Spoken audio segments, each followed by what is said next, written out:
Deux derniers points sur cette interface pass. Quelle méthode est-ce que j'ai sur cette interface pass? De quelle méthode est-ce que je dispose? Bien, je dispose à peu près du même genre de méthode que sur la classe file, plus quelques autres méthodes un peu sophistiquées que nous n'allons pas voir en détail. Il y a deux méthodes que l'on va voir. File.toPass va me retourner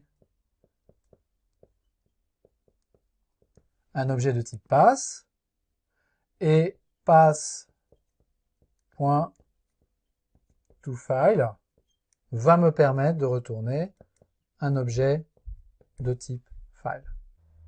Ces deux méthodes me permettent, quand je dispose d'un file, de le transformer directement en pass pour pouvoir appeler les méthodes qui prennent des passes en paramètres, et à l'inverse, si je dispose d'un pass, de le transformer en file pour pouvoir appeler les méthodes anciennes qui prennent des files en paramètres.